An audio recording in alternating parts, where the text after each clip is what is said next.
கருத்து கணிப்பு என்ன வேணால் சொல்லலாம். நாங்கள்லாம் முன்னாடியே எங்களுடைய வரலாறு என்ன தெரியுமில்ல, இந்த கருத்து கணிப்பெல்லாம் பொய்யாக்கி வேறு மாதிரி வெற்றி அடைஞ்சவங்க நாங்கள். அதனால் அந்த கருத்து கணிப்பை வச்சுக்கிட்டு பூச்சாண்டி காட்டுறதெல்லாம் எங்ககிட்ட வேணாம், நாங்கள் தான் ஜெயிக்க போகிறோம் அப்படின்ற மாதிரி ஒருத்தர் பேசியிருக்கார். பேசினது யார்? முன்னாள் அமைச்சர் கடம்பூர் ராஜு. அவர் தான். அவர் என்ன சொல்கிறார் அப்படின்னு பார்த்தீங்கன்னா, நாங்கள்லாம் கருணாநிதி அவர்கள் உயிரோடு இருந்த காலத்திலேயே கலைஞர் அவர்கள் முதல்வராக இருந்து அதிகாரத்தில் இருந்துக்கிட்டு தேர்தலை சந்திக்கும் போதே நாங்கள் அவங்கள அபரிவிதமாக 203 சீட்டு ஜெயிச்சு அவங்கள வெறுமான 24 சீட்டில் உட்கார வச்சோம். எதிர்க்கட்சியாக கூட திமுகவை ஜெயிக்கவில்லை. அந்தளவுக்கு அபரிவிதமான வெற்றி பெற்ற இயக்கம் அதிமுக.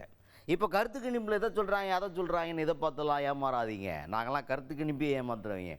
அதில் சொல்கிறதெல்லாம் ஆட்டோமேட்டிக்காக அப்படியே நாங்கள் அதையே ஜெயிச்சுட்டு அதை பொய்யாக்கிட்டு ஜெயிக்கிறவங்க. அப்பேற்பட்ட ஆளுங்க நாங்கள். அதனால் உங்கள் ரிசல்ட் இப்போ தெரிஞ்சிடும். 4ஆம் தேதி என்ன ரிசல்ட்டுங்கிறத நான் சொல்கிறேன். எடப்பாடின்னு ஸ்டாலின் அவுட்டு, அதான் ரிசல்ட் அப்படின்ற மாதிரி பேசியிருக்கார் கடம்பூர் ராஜு அவர்கள். கருத்து கணிப்புகளை பற்றி எங்களுக்கு கவலை இல்லை. இன்னும் சொல்ல போனால் 203 தொகுதிகளுக்கு மேலாக நாங்கள் 2010 அபரிவிதமான வெற்றியை பெற்றோம். அந்த தேர்தலில் கூட கருத்து கணிப்பு என்ன சொன்னார்கள் என்று சொன்னால், அன்றைக்கு திமுக தலைவர் கருணாநிதி தலைமையில் ஆட்சி அதிகாரத்தில் இருந்து தேர்தலை சந்தித்தார்கள். இப்பொழுது சந்தித்ததை போல ஆளுங்கட்சியாக திமுக தேர்தலை சந்தித்தது, நாங்கள் எதிர்கட்சியாக தேர்தலை சந்தித்தோம்.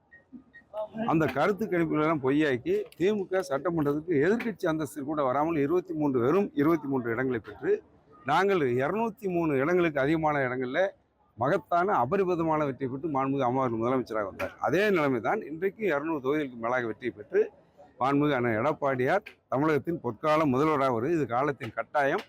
இந்த கருத்து கணிப்புலாம் தேர்தலுக்கு பிந்தைய கருத்து கணிப்பு. எங்களை பொறுத்தவரை 23/4 அன்றைக்கு தமிழகத்திலே தேர்தல் நடைபெற்ற நேரத்தில் மக்கள் தீர்ப்பளித்து விட்டார்கள்.